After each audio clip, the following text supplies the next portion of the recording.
Wait.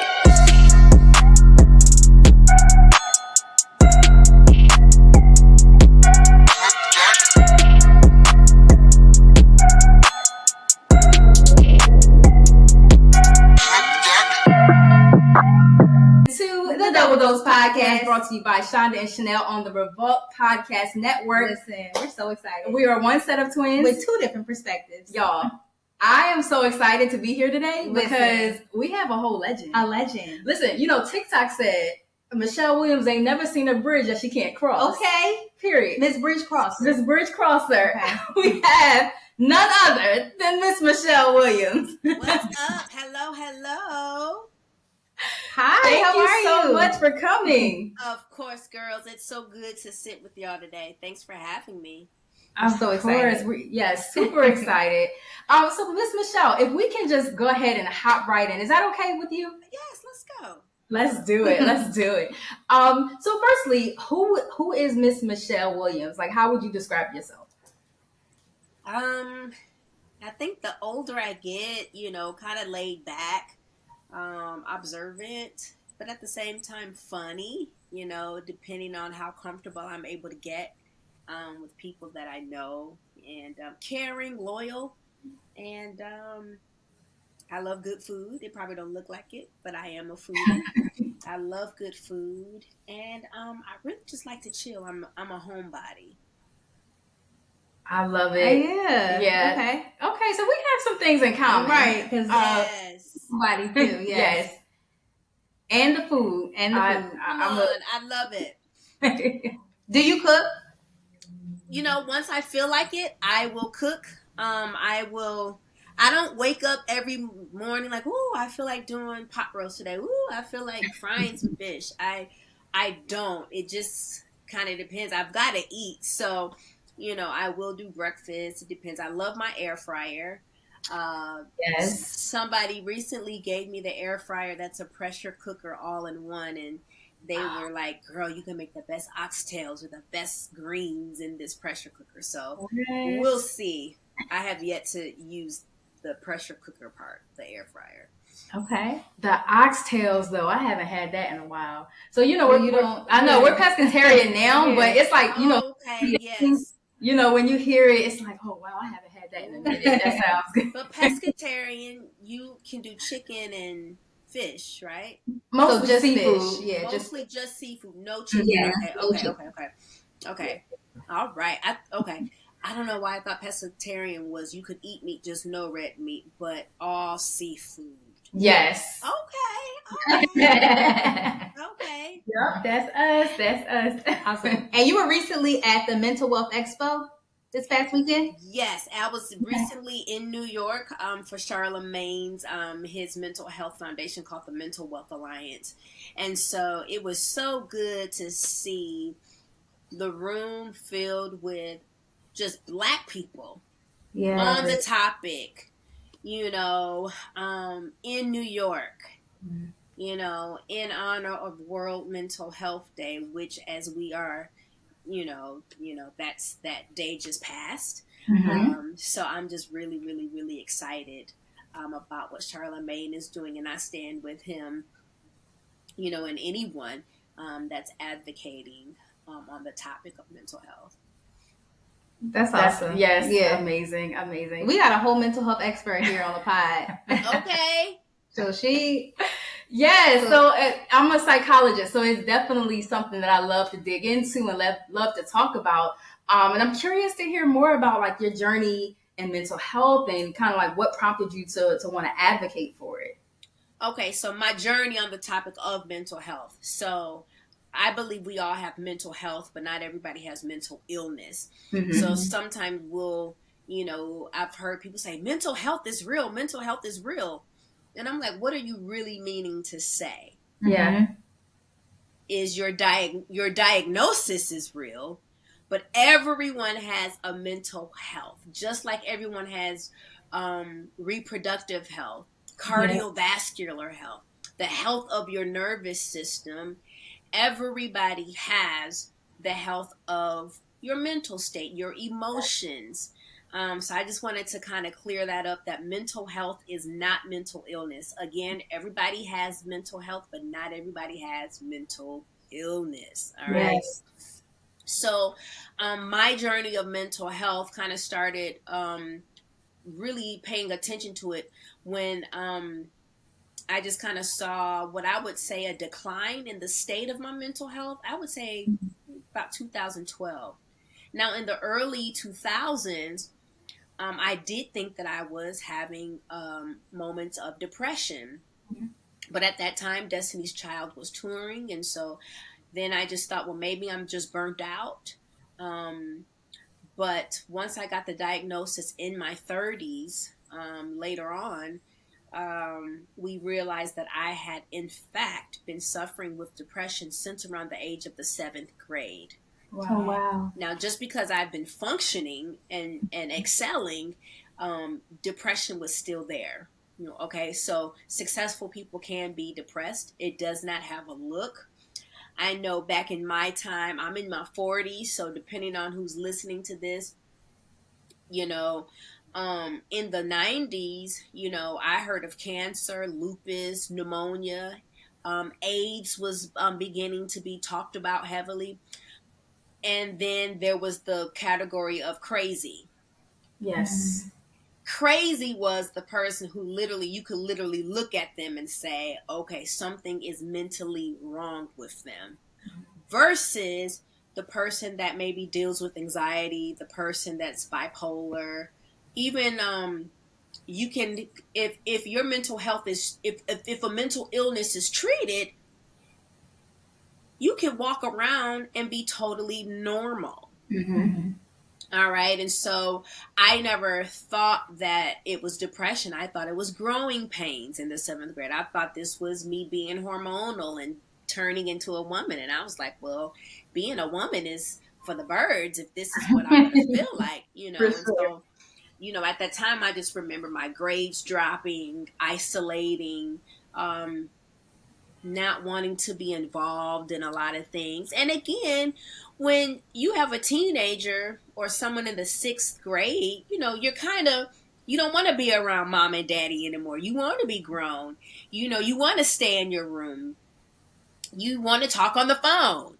Back in the day, we had the phones where it was click over, 3-way patching in 3-way calls. Y'all don't know nothing about that. So it was nothing. Now, to today's teenager, it's nothing for them to be holed up in their room on their gaming system. Mm-hmm.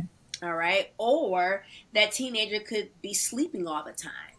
So, sometimes when that child's door is closed for a few hours, you need to open up that door and kind of maybe see, what's going on. Now, they can have their privacy too. I don't believe in a child or a teenager cannot have any privacy, but don't dismiss those signs and maybe pay attention a little more and ask your child, and create a safe space for them to tell you what's really going on. And y'all, I'm really congested.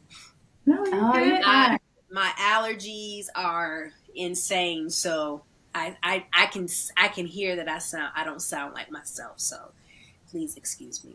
You are fine. Right. We're over here. Yes. But no, yeah, thank you for that transparency. Yes, that's what I was going to say. Like, we appreciate the transparency in that. And I'm wondering, kind of going back to what you were saying about like the early 2000s, going on tour and also experiencing depression. Can you talk about that a bit more? Because a lot of people feel like when you're successful, then you shouldn't be depressed. Again, I just remember Tina Knowles, telling me, Michelle, do you remember the time I would come in your room and I'd say, girl, open up these curtains, and it took her to help me remind those, bring back to my memory of those dark moments. I remember so scared to release my own solo music. That was heightened anxiety. The irritability, but I'm so thankful that I was able to carry on, with Beyonce and Kelly. They were my safe space. They were my safe place. As long as I was with them, I was fine. they didn't know really until 2018, 2019, the severity of what I'd been walking through. And it's not because I didn't want them to know. Back in that day, I just didn't have language for it. Now I do. And, there are a few times, the girls were like, do you think you were depressed in around so-and-so time, during this time? And I was like, now that we think about it, yeah, I definitely could have been dealing with some depression. People might think you can have it all. And I say this all the time, I need to make a t-shirt, but success does not heal trauma. You just stepped on some toes right there. Success does not heal trauma. However, it gives me the resources now to treat it. And it also gives me the resources and the means to pay it forward. When I see someone else suffering, it's nothing for me to help prepay some sessions for somebody. I don't boast about it. It's nothing for me to, hear about an amazing retreat that's changed my life. And I love to send people there. But success did not heal my trauma. Only processing it in a safe space with a credentialed counselor, therapist, prayer, and being around safe people who won't judge you, whom you're able to talk about those experiences with. Yeah. But, people, they really come down on public figures and celebrities or high profile people when a person says that they've been dealing with depression. I know even a number of women who talk about having postpartum depression. Yeah. You're a millionaire. You have nannies. You shouldn't. And it's like, have a millionaire and a nanny does not make my hormones different than yours. Right. Strip all of that away. Strip our platforms, how many followers a person has, your tax bracket. Strip that all away. We're the same. We are the same. We're going to bleed. We're going to have sinus infections, allergies. The tax brackets didn't care who had COVID. COVID didn't care. COVID struck everybody. Depression, anxiety, PTSD, postpartum depression, PMDD. All these things will strike at a person no matter their color, no matter their socioeconomic background, no matter if your daddy's a doctor. I was in a treatment facility for depression with a young lady whose father was a neurosurgeon. Even he couldn't help his daughter. Yeah. All right? So let's strip away everything that we think a person has. It doesn't. Money doesn't make depression go away. It doesn't. It could make it worse because everybody wants your money once you got it. Say that. I know, because when you get to a certain level of success, like people do get to that point where they might be wanting to like take advantage of you or like want things from you. And just know success is not measured upon selling out arenas. When I do my discussions on mental health, measure your success based on if you just want to get out the bed today. Yes. That's successful. For a person that's depressed, getting out the bed, brushing your teeth, and taking a shower, that's successful. Getting everybody up and out the house on time, on your way to work, on the way to school, that's success. So graduating with your degree, getting that job you dreamed of, that can be success. But don't measure success based off of a certain income. All right. So you can get your kids to school. Make sure that you got your food in the crock pot so that all y'all can eat when everybody get off work and come home from school and still deal with depression. I have to keep driving that home. Yes. Because, touring across the world, it didn't erase it. I was able to suppress it for a very, very, very, very long time. But I'm so glad to, get the help that I've needed, unpack it, uproot it, and continue thriving now. Yeah, and I love how you talked about how prayer kind of pushed you and pulled you through this entire process. I would love to hear a little bit more about how your faith kind of brought you through all of this.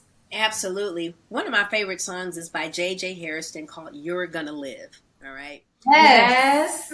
The song is 15 minutes. Yes. So I listen to that song every morning. And if I have guests over my house, they also have to listen to me blasting that song throughout my home. You're going to live. It says you're going to live to see it happen. You're going to live to see it happen. Whatever your it is, you can live to see it happen.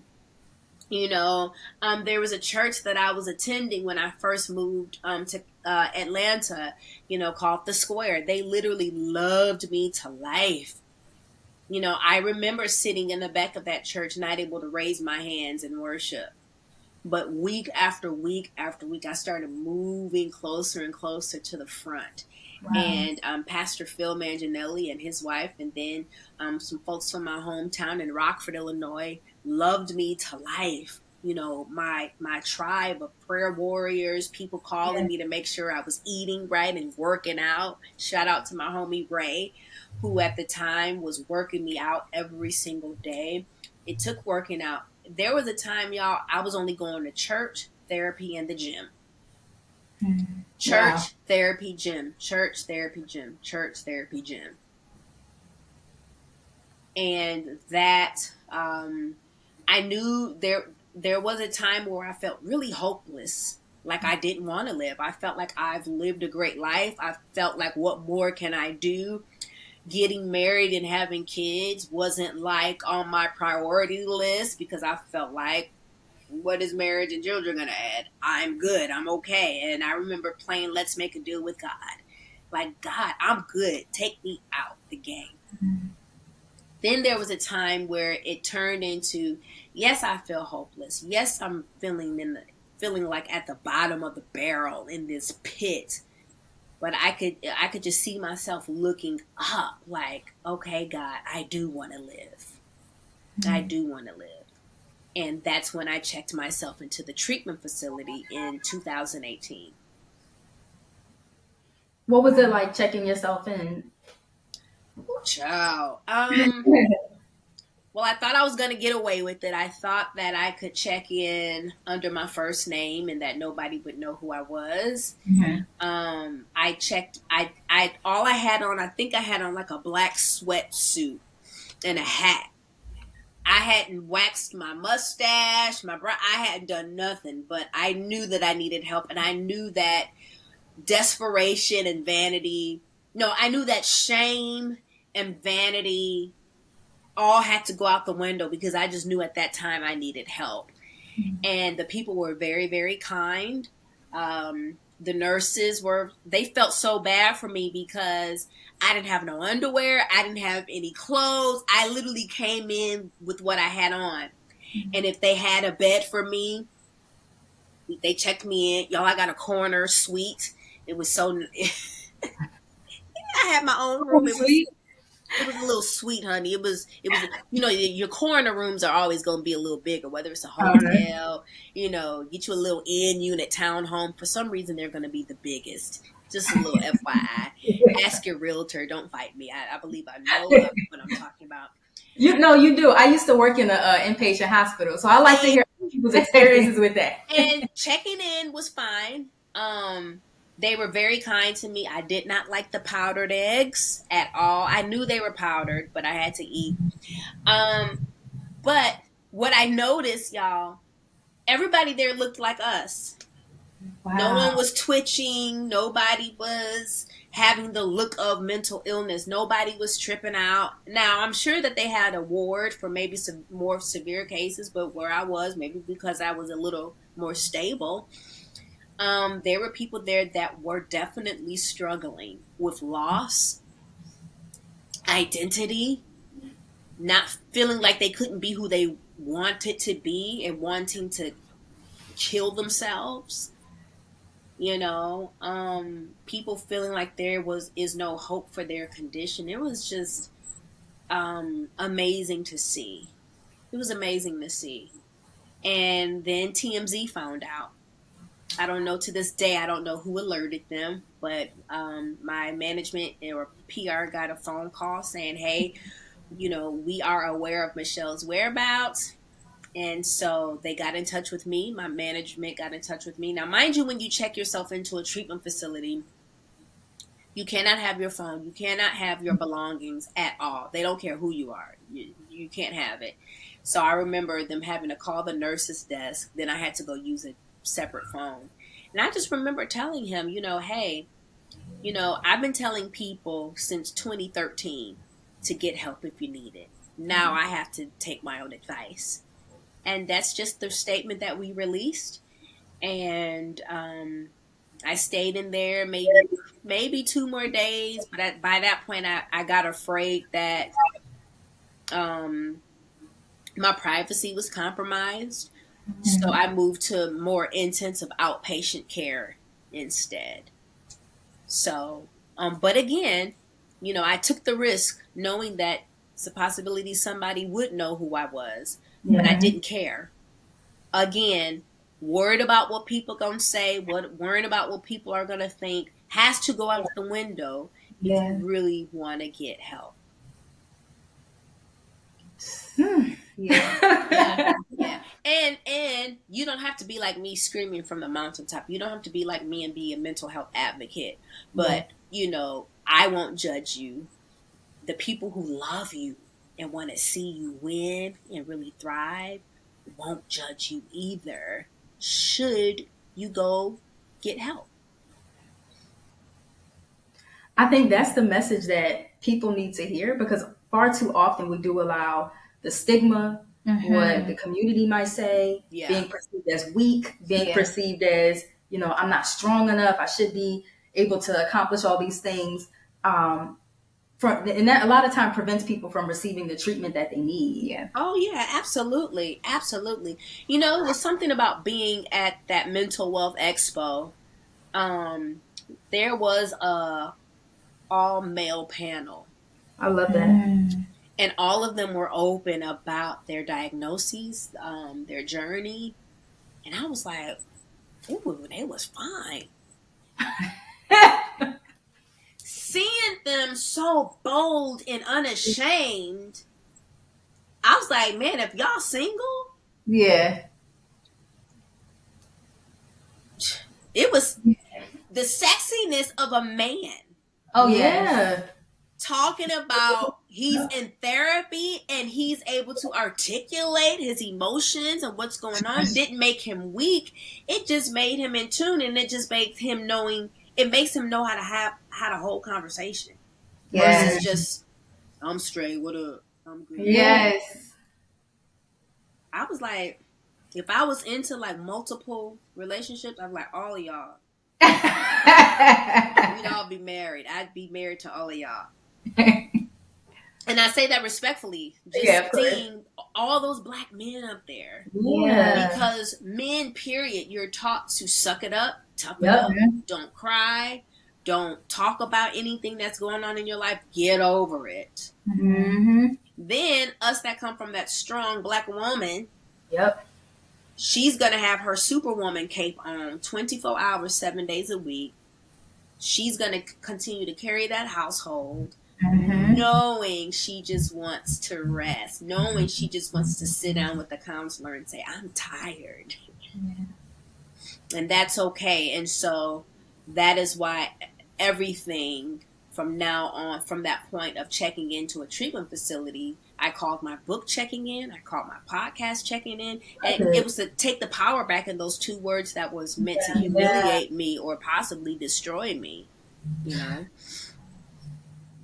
I love that. Right. Yeah. Right. Listen, Take the power back. taking the power back, and also don't what you doing me to death. Show me that you have some emotional intelligence. Like, talk about what you said in therapy. Like, don't.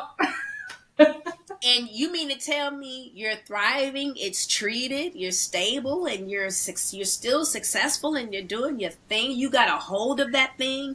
It's one thing to have depression, but don't let depression have you. Yes. I can have a cold. I'm just not going to let it have me. Yes, exactly. You know, so ooh, child. Ooh, sorry. No, you're good. I Yeah, love that. Yeah. yeah. Okay. So pivoting, were you ready to pivot? No, you're good.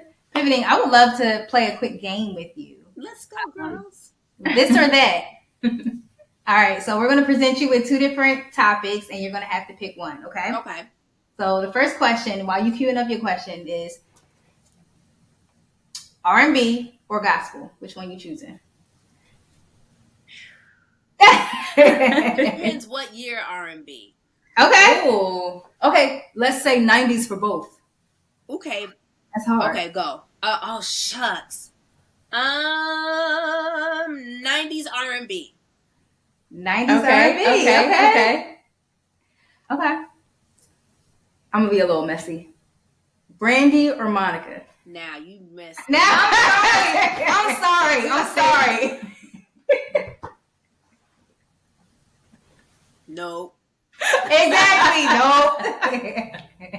We love them both. We love them both. I used to sing background for Monica. Oh, Wow. Yeah, that was my first professional music gig, was touring with Monica for a small season.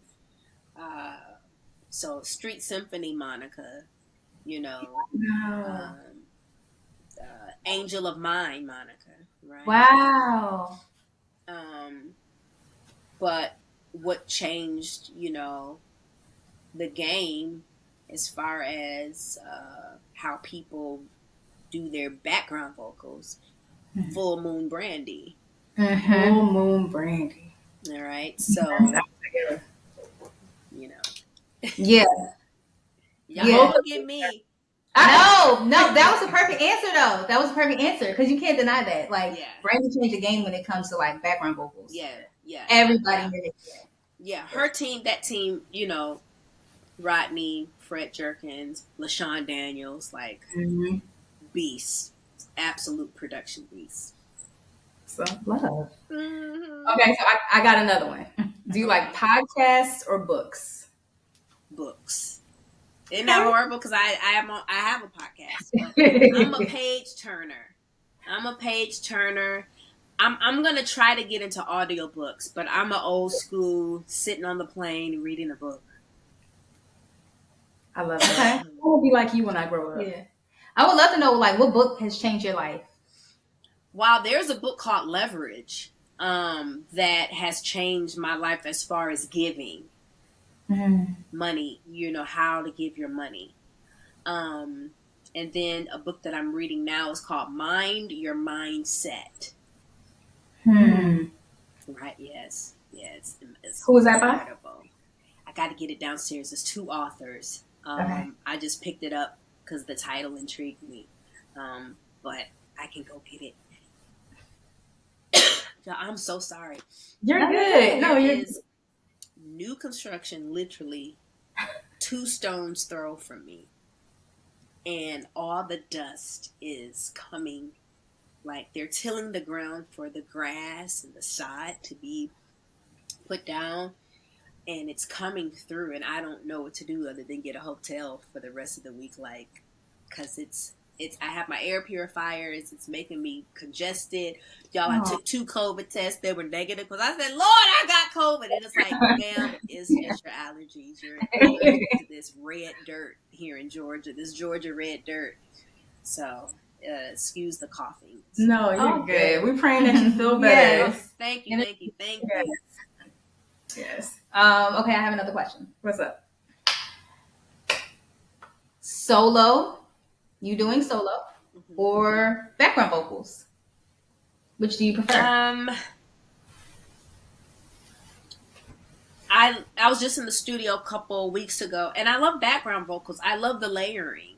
Yeah. I could do an album full of background vocals. Like, I just love how they all come together. When you unmute them and then they all so background vocals for me. Okay. I think I'm the same. I would say the same. We're the same. Yeah. Awesome. So, okay, I just want to transition a bit. So we talked a bit about faith. And we talked about how like you definitely relied on your faith in God and Yeah. how that helped you to kind of persevere in life. Was there ever a time where you felt as though you may have struggled in your faith, and how did you overcome that? Have I ever struggled in my faith? I want to say no.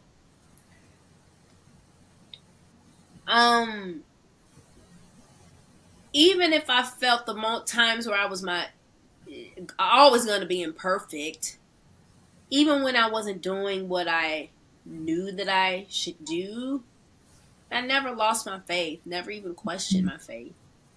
That's the only reason why I think I can persevere and just be resilient and come back and keep going. It literally is the mercy and grace of God. Yeah. It's something on the inside of me that literally says, keep going when others may have quit.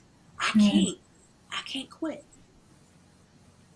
You know, the Mary Marys sing the song, you know, I think it originated by the late James Cleveland, but it says, I just can't give up now. I come too far from where I started from. Yeah. Nobody told me the road would be easy, you know, so I can't give up now. When you look back of how far you come, like, you want to go back there? No, Right. ma'am. Nope. Yeah. Nope. I'm good. Keep going forward. Keep moving forward. I promise you, keep moving forward, and you'll be able to look back, literally in your rear view mirror. Yeah. It's meant to look at what's behind you. That's the word. You know.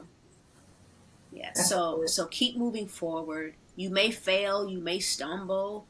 I keep seeing these. I don't know if somebody's got a book coming out. I don't know why.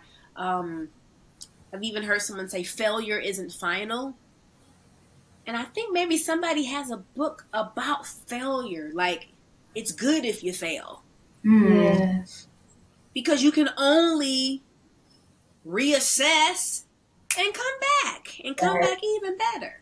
Yeah. Now, if you fail and quit, that lets a person know maybe the agenda or where your heart really was.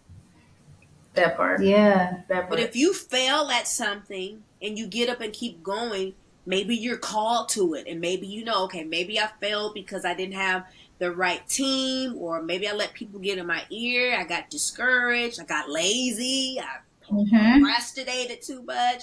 Okay, now I've got everything I need on the inside of me. Okay, and God's going to give you the people along the way to keep going on the journey. I promise you, you've come too far to look back and decide to go back.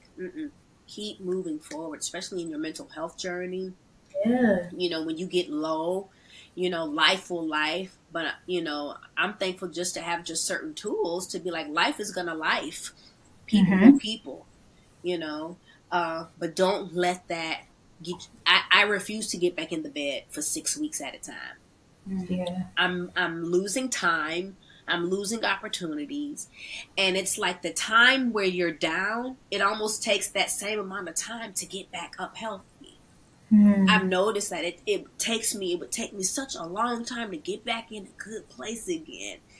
You know, so no. I nip things in the bud. I set boundaries. No is no. Yeah. And that's what it is. Yeah. I love that answer. Yeah, I know me that would be too. so encouraging for people to hear. Absolutely. Yeah. I know we're running low on time, but I do have one more question. Yeah. So in terms of like functioning in ministry and marketplace, right? So we do both, and we know you do both as well.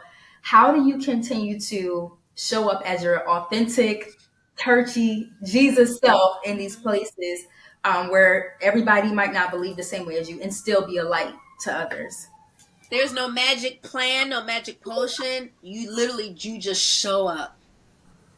If you booked me because you know what I'm about. That Yes. part. So I'm going to show up. If it's an elegant gala, I can't have a Baptist fit like I would at a gospel award show or at church. Okay. I know how to conduct myself, but the majority of the people who book me for something, you know what you're going to get. It's so funny because there's a show that I did. It's coming out in 2024. And before you knew it, I was like, God is on the inside of you.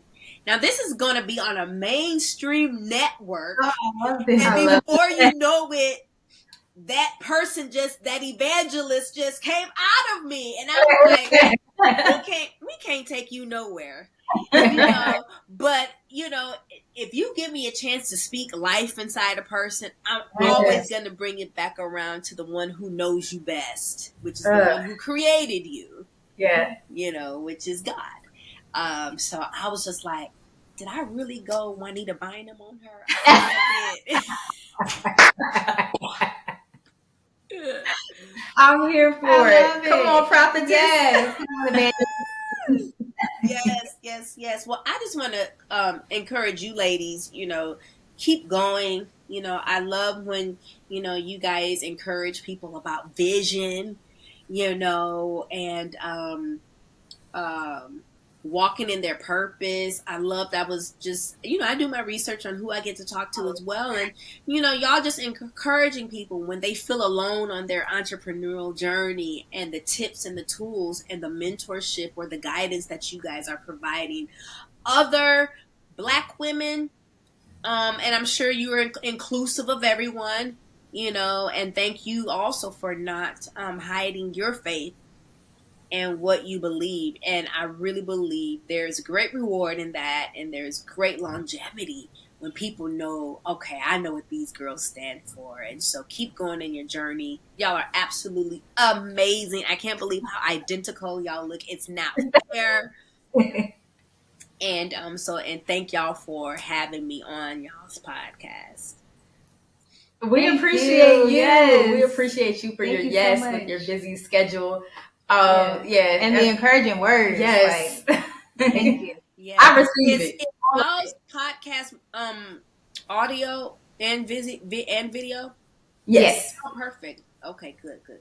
Okay, I couldn't tell because I know mine is just audio, and so I know we just have little snippets of the visual. But I didn't know if it was also visual. So cool. That's good. Yes. Yeah. We find that it trips our audience out when they see our faces together. Yeah. So we like to keep it that way. So have y'all ever played tricks on people you love on if you're dating? That's the trick that people do. Can you trick each other's,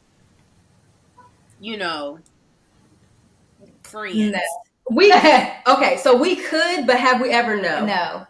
You think that's corny when people like twins should always trick each other's boyfriends? So, okay, there was once where I sat in her class, like in college, but that was the extent that was the full extent to how we were doing that. And wait, no, there was this one time I was walking on campus and one of your friends started to approach me. He played on the football team and started to hug me. And I was like, no, I'm not her. I'm not her. So I shut that down real quick. Yeah. Good for you. Good for you. Well, we appreciate you, Michelle. Yes. Okay. I thank y'all, and to everybody listening, thank y'all for putting up with my congestion. I appreciate it. Thank you so much. And make sure you guys tune in next Friday to another Double Dose episode.